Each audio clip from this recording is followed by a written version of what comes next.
आज का जो हमारा धरना जो है वो काले झंडे और झाड़ू प्रदर्शन का धरना था।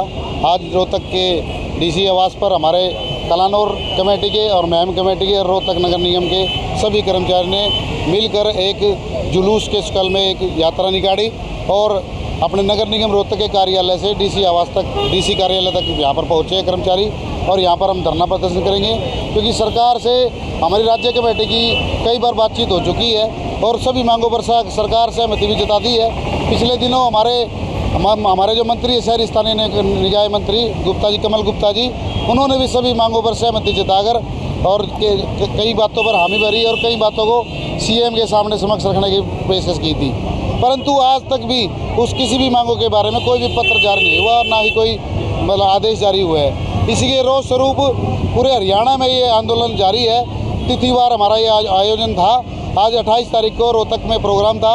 इसी की एवज में आज सभी कर्मचारी इकट्ठा होकर डीसी कार्यालय में धरना प्रदर्शन कर रहे हैं। आगे क्या रणनीति आप लोगों की रहेगी? इसी आंदोलन की प्रक्रिया में हमारे आगे धरना प्रदर्शन और जो हरियाणा के जो बाकी जिले हैं उनमें भी चलता रहेगा और दिनांक 20 अगस्त 2022 को रोहतक में एक बहुत बड़ी रैली की जाएगी नगर पालिका कर्मचारी संघ हरियाणा द्वारा और 20 और 21 को ही हरियाणा का राज्य स्तरीय कन्वेंशन भी है।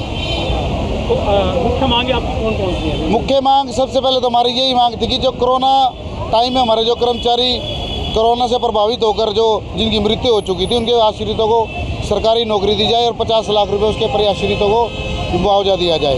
दूसरा, हमारा ठेका प्रथा के खिलाफ हमारा आंदोलन चल रहा है। हमने सरकार से ही मांग करके जो कौशल रोजगार निगम योजना चलाई है उसको तुरंत प्रभाव से नगर निगम से समाप्त किया जाए। हमारा तीसरा है कि हमारे जो कर्मचारी सफाई कर्मचारी, उन्होंने जब भी महामारी या कोई भी आपदा देश के ऊपर आई है हमारे कर्मचारी ने बढ़ चढ़ कर आगे हिस्सा लिया है और सरकार भी नाम तो सफाई सैनिकों का या सैनिक मित्रों का देती है, पर सरकार कर्मचारी के हितों में कोई भी मांग पूरी नहीं करती। तो हमारी मांग यही थी कि सरकार से कि हमारे जो सफाई कर्मचारी उनको जोखिम भत्ता प्रति माह उनकी वेतन में जोड़ कर दिया जाए।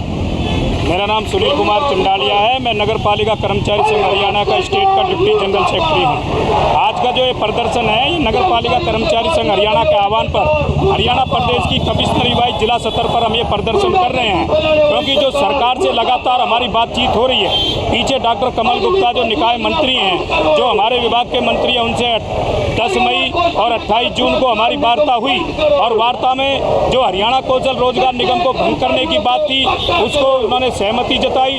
जो साथी हरियाणा कौशल रोजगार निगम में जो उन्होंने शामिल कर दिए, जैसे नगर निगम पालिका परिसर और फायर के 1366 कर्मचारी प्लस 212 कर्मचारी आउटसोर्स के, उन सबको हमने बाहर करने की मांग की है। सरकार ने उनको बाहर निकालने की बात करी है। समान काम समान वेतन देने की सरकार ने हमसे वायदा किया है। क्षेत्रफल आबादी के अनुपात में पक्की भर्ती करने की बात करी है और तमाम जो हमारा 20 सूत्रीय मांग पत्र है सरकार ने उन पर सहमति जताई और सहमति जताने के बाद सरकार ने विश्वास दिलाया कि 15 दिन के अंदर अंदर हम इसकी प्रोसीडिंग जारी कर देंगे।